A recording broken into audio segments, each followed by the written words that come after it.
Welcome everybody to the Feng Shui Mastery Show. Now today I have another special guest, a lady called Steffi, who has taken it upon herself to go on a journey that I don't think she realised she was on until we started talking about what was around in her environment. And it's a fascinating listen because she's discovered things about herself, about her life, that were all in many ways hidden or subliminally there, but she didn't realise for herself. So before we get into the conversation, I'd just like to introduce you to Steffi Clayton. Hi, Steffi. Hi, Kathy. Hi, thank you very much for joining me today. Oh, I'm pleased to be here. Yeah, I think you have some amazing insights that even myself, I was very surprised in this process that we've been going through the last few months. And I just wondered if you could share some of them with myself and the listeners, because I do believe that what you have discovered is very common to most people. And I just think that people are looking for things in their life. They're looking for new starts. They're looking for starting a new business or a new relationship, or they want, different parts of themselves are crying out for change, but they don't know how to do it. And Feng Shui and the clutter clearing, space clearing is one of the tools I've used, not just only in that particular business, but also within my own health and mental health therapeutic work as well. And I felt that, some of the things that you have said in the last few months were really quite revealing about how people, they want to start, as I said, on a new journey, but unfortunately their environment impedes or blocks that process. And I just thought if you could just share with me, to begin with, how did you feel? Were you aware that you had too much in the environment that was impeding you, or did you not make the connection at all? Well, Kathy, that's going to be a funny answer. The answer is yes and no, which may sound puzzling to all of you, but let me explain how that was. Briefly, when I was a little girl, I had two sisters and they shared a room and I had my own room. So I grew up having my own room. And my mother says that I was scatterbrained and I was kind of messy, and it got worse as I got older. So I've had the clutter around all my life. And the reason part of the answer to the question you just asked me is no, is I, I didn't, it was there, but my brain wasn't registering it. Okay. It was there, but I didn't see it, so to speak. In a certain way, of course, yes, I know I've got too much stuff. I also had a real issue with, I couldn't stop acquiring things. And that came from a traumatic situation growing up where there wasn't enough. And I'm in my late 40s, and I've just gotten aware of this enough to clear it.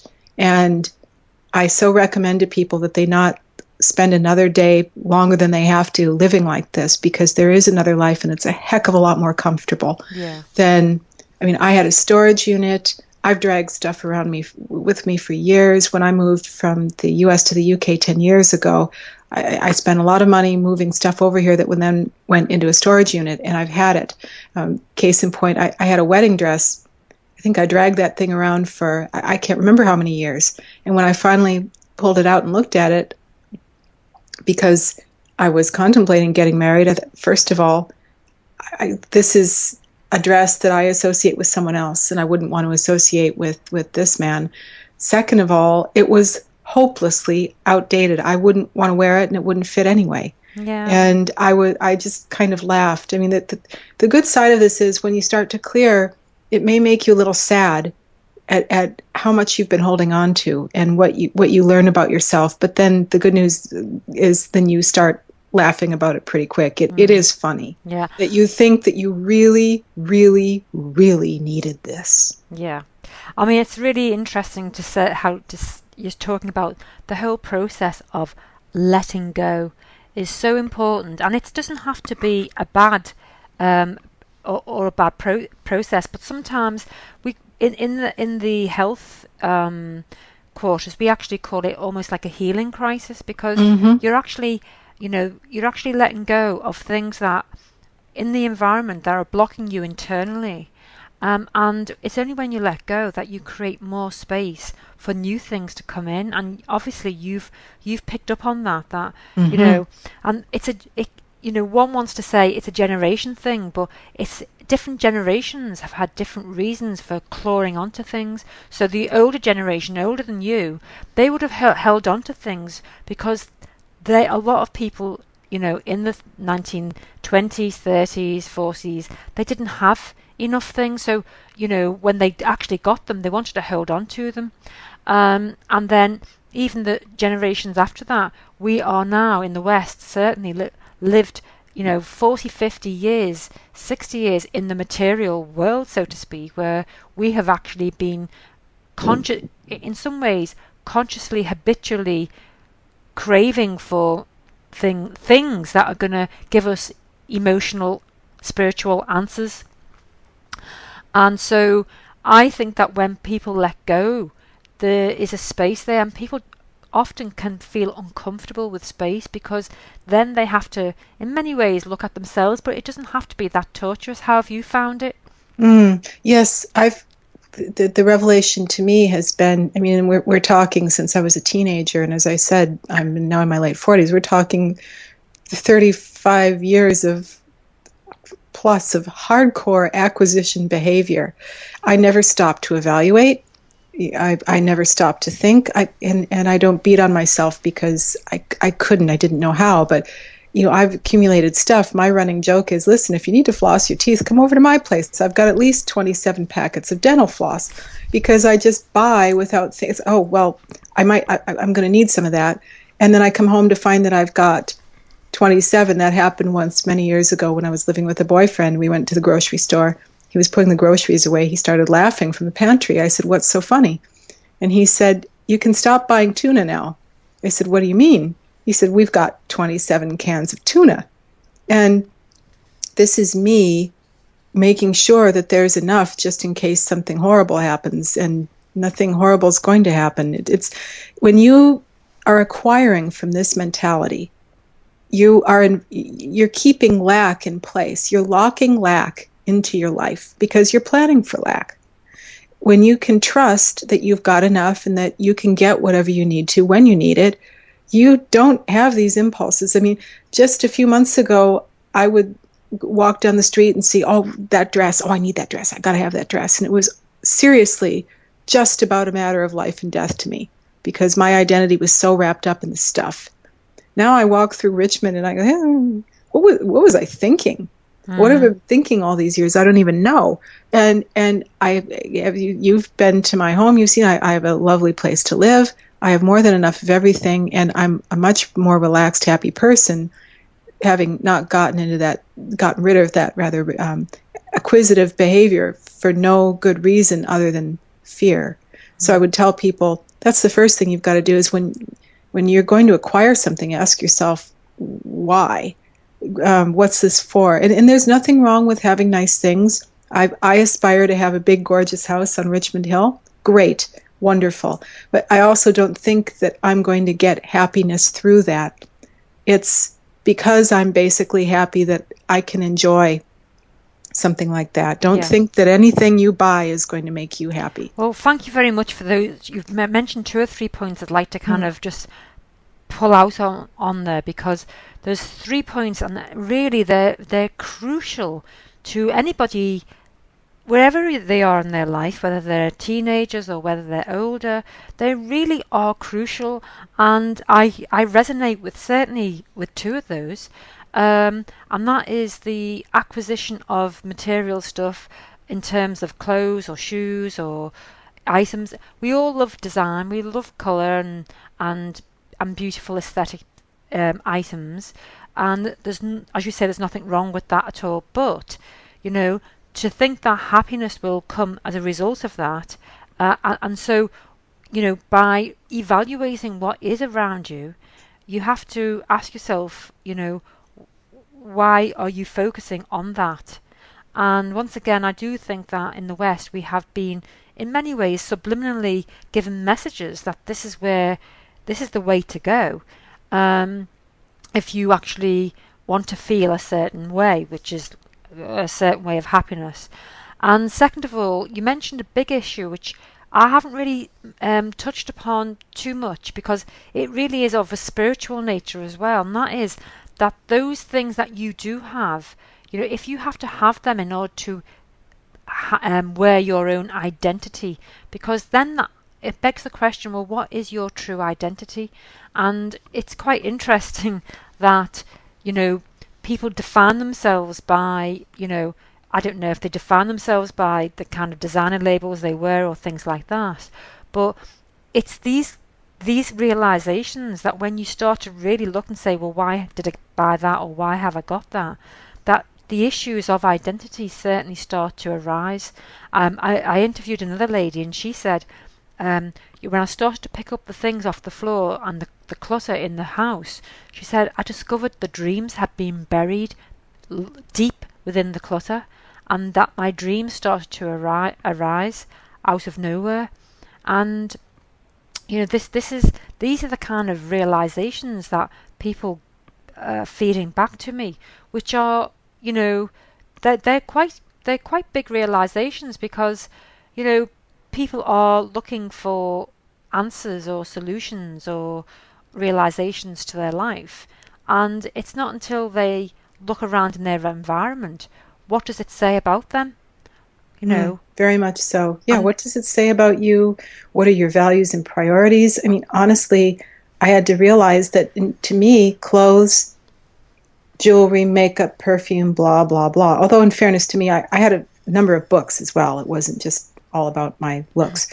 But that was the currency of my life. That's what I valued most. And the really eye opening, and it was a painful eye opener, was when I took all of this stuff and I had a 60 square foot storage unit that I then cut down to a 30 and then cleared out with your encouragement completely. I took some of this stuff that I went on a vintage kick for about 5 years. I went to sell it, and it was for what I paid for this stuff. I took some of this back to a shop that I had bought it at, actually, although there was a new owner. And she looked at these 5 dresses that I'm sure altogether I paid probably more than £1,000 for, at least. And she looked at them rather coldly and said, 5 of them. Yeah, right. Well, I'll give you £100. wow. I I Mm, almost passed out because that's when I realized if it's on your ass, it's not an asset. And I mm, had spent all of this money and there was no return. It wasn't worth anything.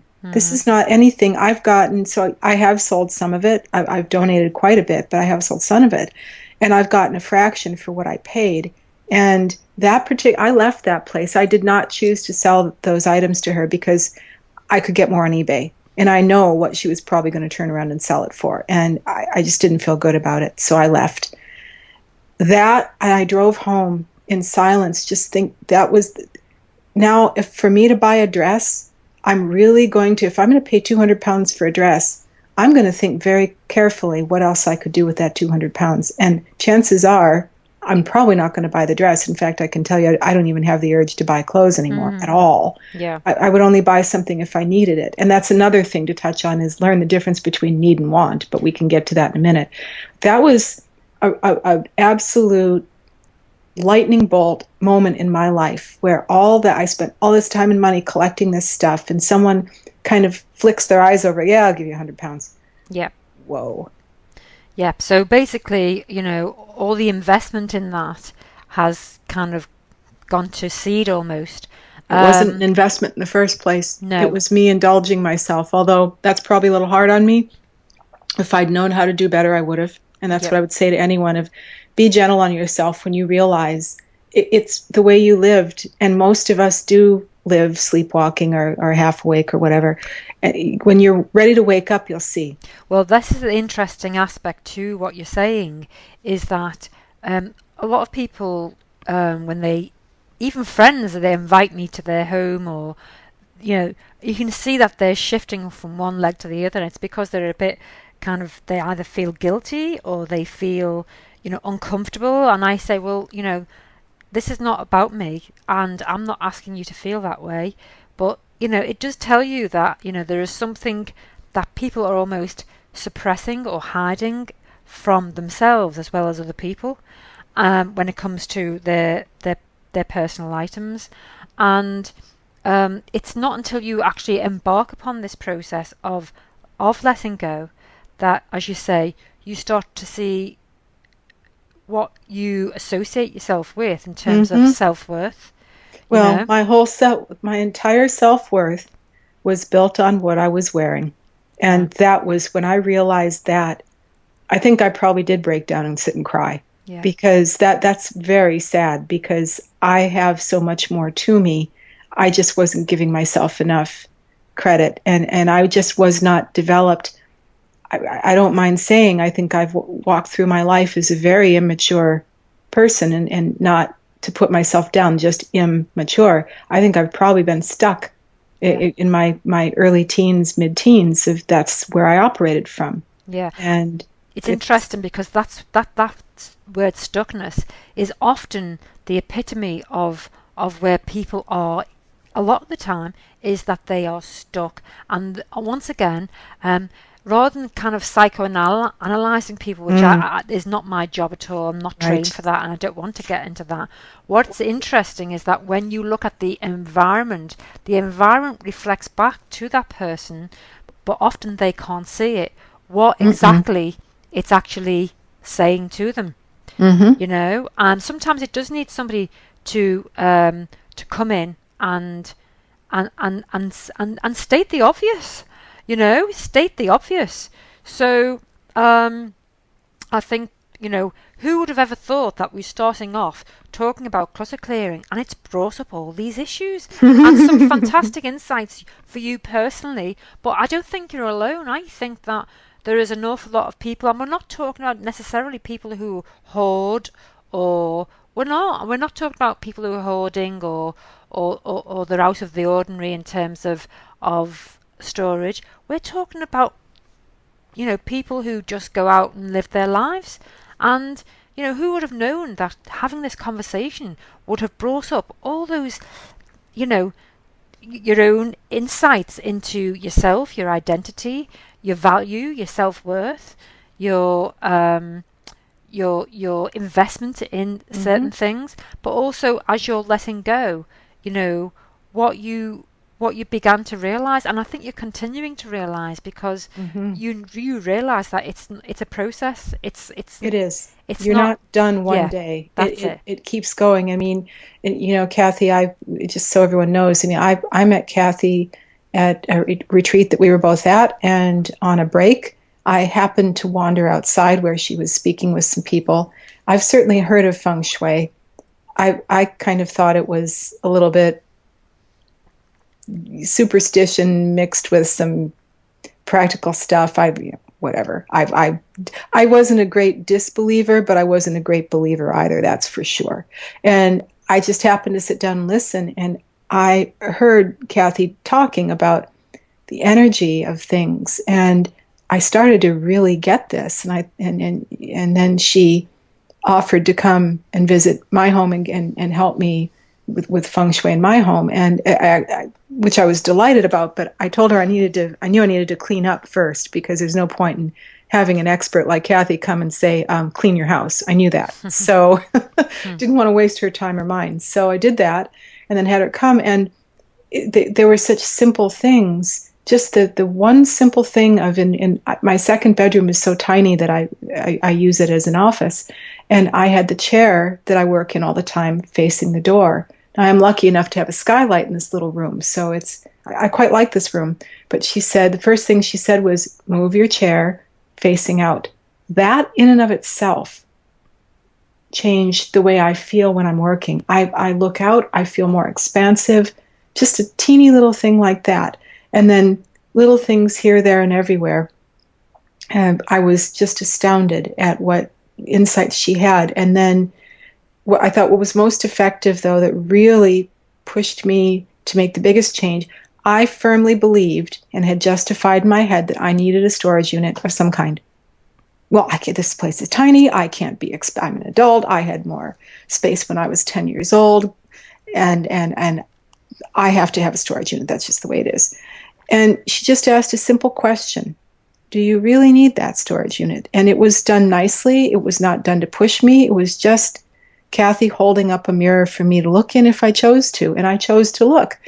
And within a week of that conversation, or 2 weeks, sorry, I decided I was going for it. I was going to get rid of the entire storage unit. And at that point, it was 30 square feet. I couldn't believe it. I spent an entire Sunday clearing everything out, and I was done. I brought a chair in that I wanted to keep, that I am fond of, and that turned out to be, I wasn't sure if I should keep it or not. I'm happy to keep it.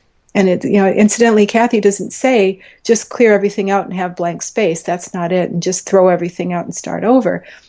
I think she's asking you to consider, what are you putting in your environment? Why? What's your relationship to it? And out of this 30, so that was the one piece of furniture. The rest of it, hand up, was 20 boxes of clothing. And I will share that at the end of this clearing, and I just powered through this. I got the stuff into my flat about 5 o'clock in the afternoon on a Sunday, and I thought, right, I'm not going to wake up to this mess. I was a box opening maniac.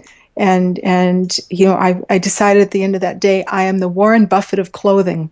I have given clothing to every charity shop, and there are 10 of them, plus the church charity shop within a mile, within walking distance of my flat. I am saving the animals, curing cancer, and doing everything else. So that was a positive. That's I felt energy, really good. Yeah. And Kathy also encouraged me not to worry about selling all of it, because of course I'm thinking, well, I could make a lot of money. And she said, yeah, don't. I mean, there's some of it, I'll have to hold it for another month before I can take it into a consignment shop. And that's not the point. The point is to let go. And I discovered that as soon as I started giving things away and doing other things, that some things I had placed on eBay for sale started selling.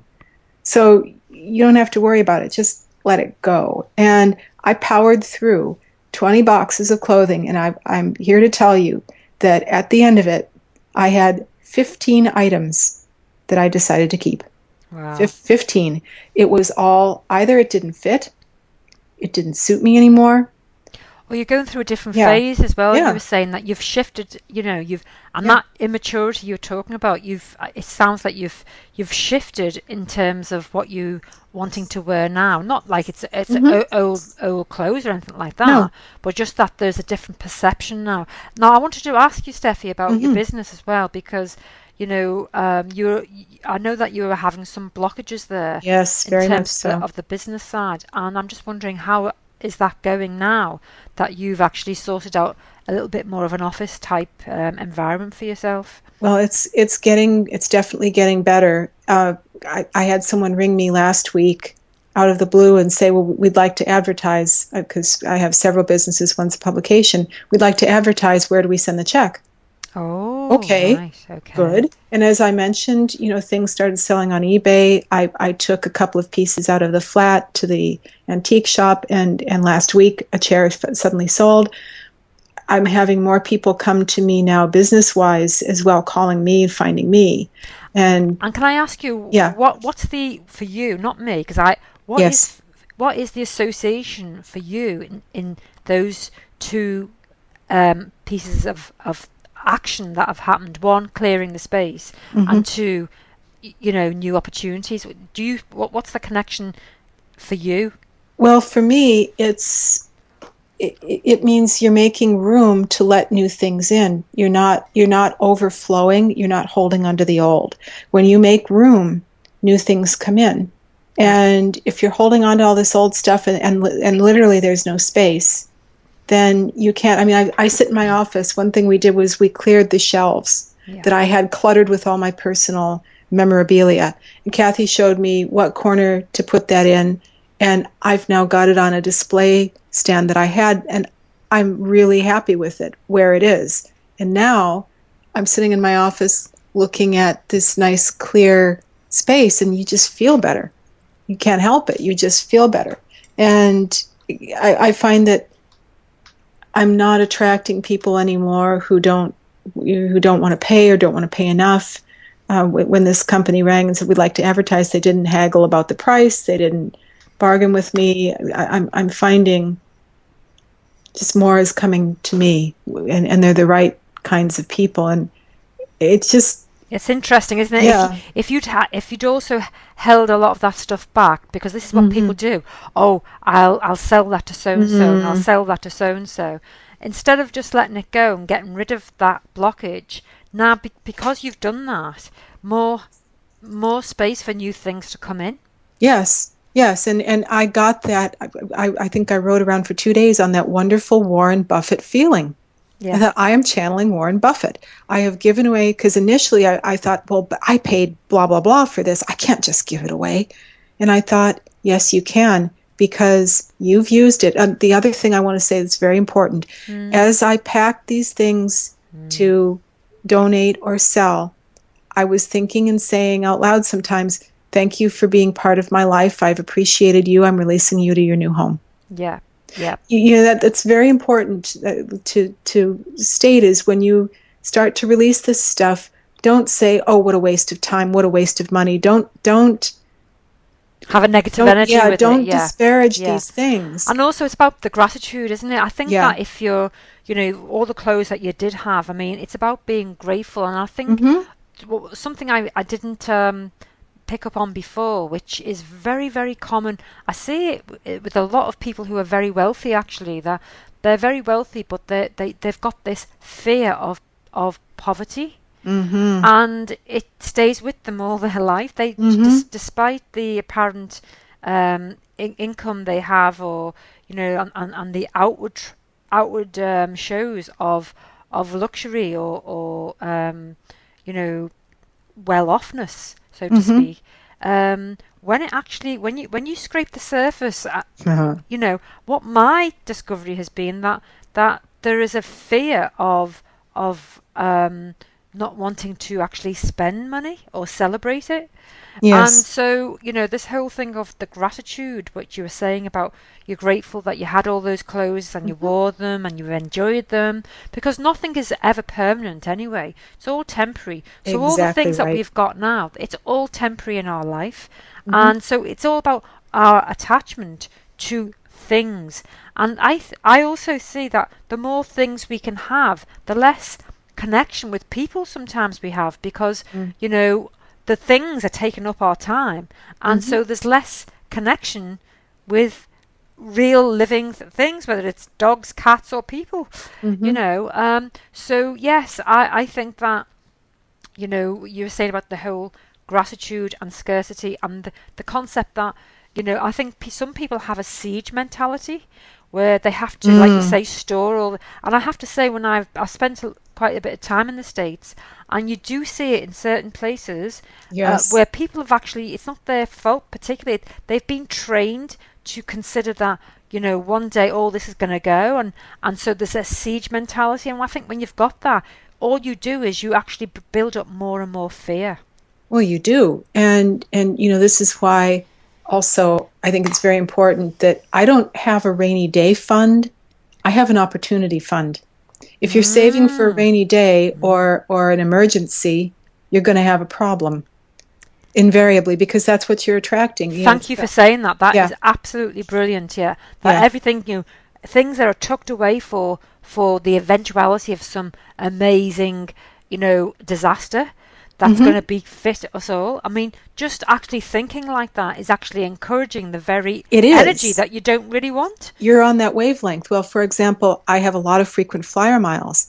And rather than saying, oh, I'm saving it for an emergency or oh, I'm saving it for when I can't afford a ticket, those are my opportunity miles. And a dear friend of mine passed a couple of years ago, and I was able to, because I'm not immediate family, it would have cost me the moon to get to the States for his funeral.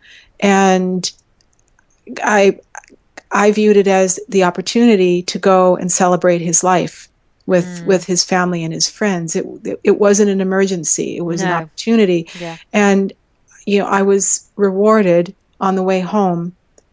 I've always wanted to see the Northern Lights. Me. We flew through the Northern Lights. Okay. Yeah. Yeah. So So it's all where what you're you're coming bringing from. up here is Hmm. perception, the power of perception, Hmm. how Hmm. you reframe things, Well, how what you story do you perceive want to it. tell about it? Yeah, Exactly. What exactly. story do Yeah, you want to yeah. tell? Because when you come around to realizing everything's neutral, there are Mm, facts and there are opinions. The facts are the facts, mm, and the facts aren't right or wrong. They are. Opinions are right mm, or wrong. You mm. know, so um, So who would have thought that yeah. out of just a simple task of clutter clearing, Mhm. that all those references, insights, and realizations have come about Mhm. just from that process basically. Oh yeah. So what would you say to people now who are about to they have the fear of starting or they're scared to let go? What would you say? Well, what I would say is start small. You don't want to go out of. I was able to just give away so much because I worked up to it. Don't expect to jump in unless you're really ready to say, right, clear the decks.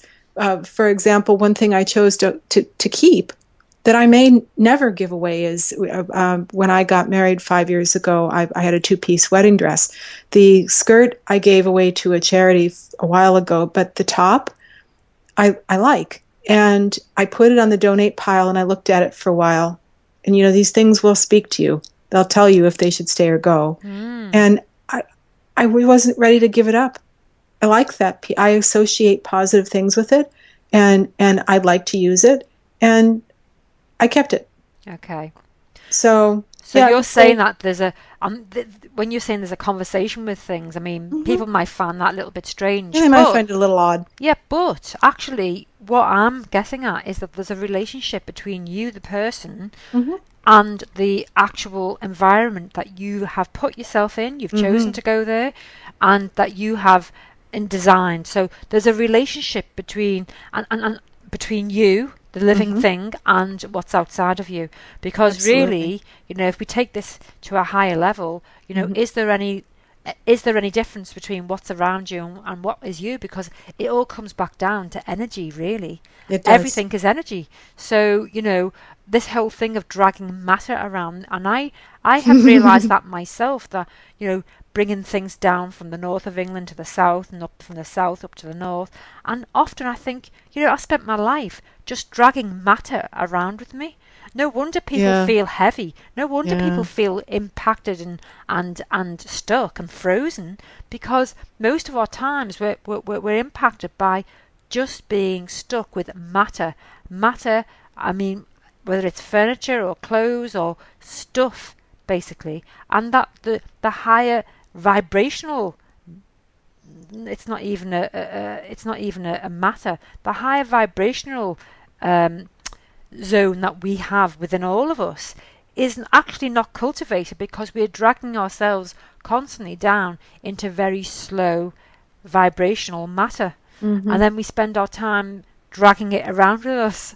So, Yes. Well, you what I know, find terrifying or enlightening or a commentary or whatever adjective or adverb you want to use is that storage unit that I moved my things out of is pretty much full.